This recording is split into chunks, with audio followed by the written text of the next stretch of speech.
एक कहावत है कि किसी देश को जंग में हराना एक बात है, लेकिन उसकी पहचान को मिटा देना वो बिल्कुल दूसरी। आज हम एक ऐसे ही राष्ट्र की कहानी में उतरेंगे जिसकी अपनी एक बहुत ही गहरी संस्कृति है, अपनी पहचान है, लेकिन जब आप दुनिया का नक्शा खोलकर देखेंगे तो वो कहीं नजर नहीं आता। तो फिर सवाल यही उठता है कि आखिर कुर्दिस्तान नक्शे पर है क्यों नहीं। चलिए इस उलझी हुई कहानी की एक एक परत को खोलते हैं। ये जो नंबर स्क्रीन पर है 3.5 करोड़, ये कुर्द लोगों की आबादी है। और ये कोई छोटा मोटा आंकड़ा नहीं है, ये दुनिया का सबसे बड़ा ऐसा समुदाय है जिसका अपना कोई देश नहीं है। सदियों से ये लोग दमन झेलते आ रहे हैं और आज भी अपने वजूद और आज़ादी के लिए लड़ रहे हैं। तो सवाल ये है कि आखिर ये कुर्द हैं कौन? दरअसल ये मध्य पूर्व की सबसे पुरानी जनजातियों में से एक है। इन्हें अक्सर पहाड़ों के दोस्त भी कहा जाता है क्योंकि इनका अपनी जमीन से, इन पहाड़ों से एक बहुत ही गहरा रिश्ता है। इनकी अपनी अलग जुबान है, एक जिंदा दिल संस्कृति है और हजारों साल पुरानी पहचान है। इनका इतिहास बहुत शानदार रहा है। जरा सोचिए, इस्लामिक इतिहास के सबसे महान योद्धाओं में से एक सलाउद्दीन, जिन्होंने यरूशलेम को दोबारा जीता था, वो भी एक कुर्द थे। लेकिन 16वीं सदी आते आते कुर्द लोग दो बहुत बड़ी ताकतों, ऑटोमन और फारसी साम्राज्य के बीच में पिस कर रह गए।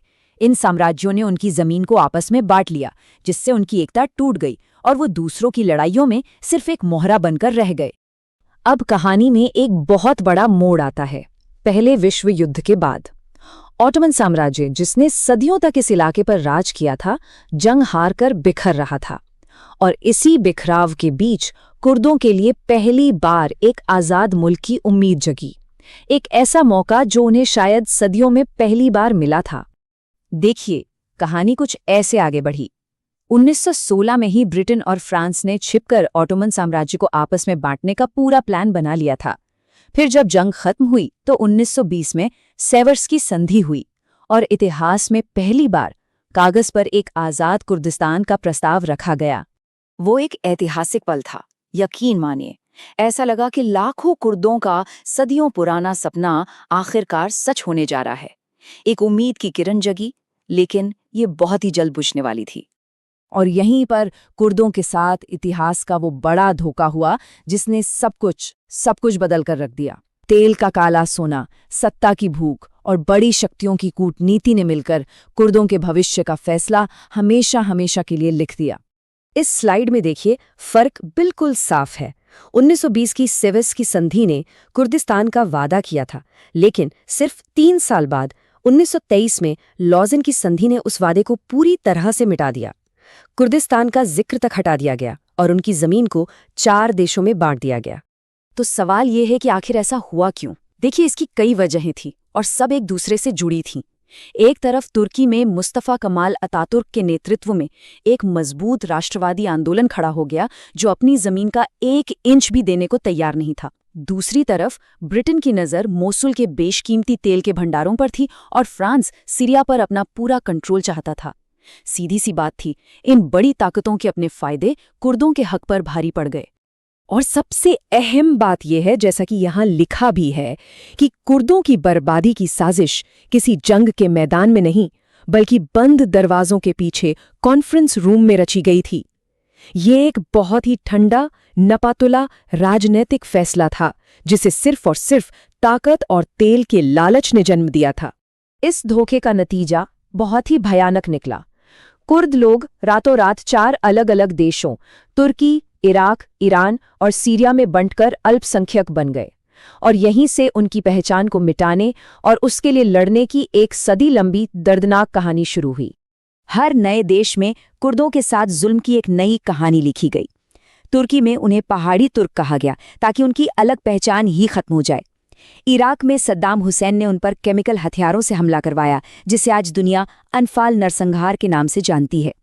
सीरिया में लाखों कुर्दों से उनकी नागरिकता तक छीन ली गई और ईरान में आज़ादी की हर आवाज़ को बेरहमी से कुचल दिया गया। ये सिर्फ ज़मीन का बंटवारा नहीं था, ये एक पूरी संस्कृति को मिटाने की साजिश थी। और इस धोखे में सिर्फ पड़ोसी देश ही शामिल नहीं थे। बड़ी बड़ी अंतर्राष्ट्रीय ताकतों, खास तौर पर अमेरिका ने बार बार कुर्दों को अपने जियोपॉलिटिकल गेम में एक मोहरे की तरह इस्तेमाल किया। जब जरूरत पड़ी तो हथियार दिए और जब मतलब निकल गया तो उन्हें दुश्मनों के सामने बिल्कुल अकेला छोड़ दिया। और ये विश्वासघात का चक्र 1970 के दशक से लेकर हाल ही में 2019 तक लगातार चलता रहा। लेकिन इतने जुल्मों और लगातार धोखों के बावजूद कुर्दों का जज्बा टूटा नहीं। अपनी पहचान और अपने देश का सपना उनकी रगों में आज भी दौड़ता है। उन्होंने बहुत कड़ा संघर्ष किया है और अपनी जमीन पर कुछ अहम अधिकार हासिल भी किए हैं। आज इस संघर्ष का नतीजा जमीन पर दिखता भी है।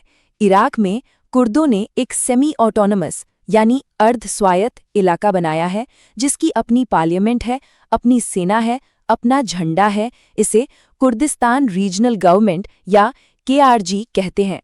वहीं सीरिया में सिविल वॉर की उथल-पुथल के बीच उन्होंने उत्तरी हिस्से में रोजावा नाम से एक सेल्फ रूलिंग एरिया बना लिया है। ये उनकी अटूट हिम्मत के जीते जागते सबूत हैं। लेकिन एक संयुक्त, एक आज़ाद कुर्दिस्तान का सपना अब भी बहुत दूर है।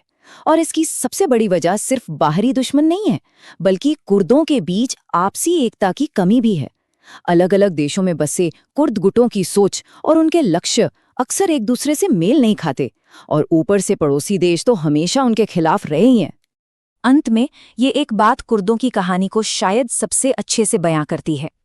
भले ही कुर्दिस्तान एक देश के तौर पर नक्शे पर ना हो, लेकिन वो करोड़ों कुर्दों के दिलों में, उनकी कविताओं में, उनके संगीत में हर पल जिंदा है। सदियों के जुल्म के बाद भी उन्होंने अपनी पहचान को बचाए रखा है, और यही उनकी सबसे बड़ी जीत है। तो कुर्दिस्तान की कहानी हमें एक बहुत बड़े सवाल पर लाकर छोड़ देती है। आखिर एक राष्ट्र का, एक देश का असली मतलब क्या है? क्या वो सिर्फ नक्शे पर खींची गई कुछ लकीरें और जमीन का एक टुकड़ा है, या फिर लोगों की वो साझी पहचान और वो अटूट जज्बा है जिसे कोई नक्शा या कोई सरहद कभी मिटा नहीं सकती? अगर वीडियो अच्छी लगी तो चैनल को सब्सक्राइब कर दो ताकि आने वाला वीडियो मिस ना हो।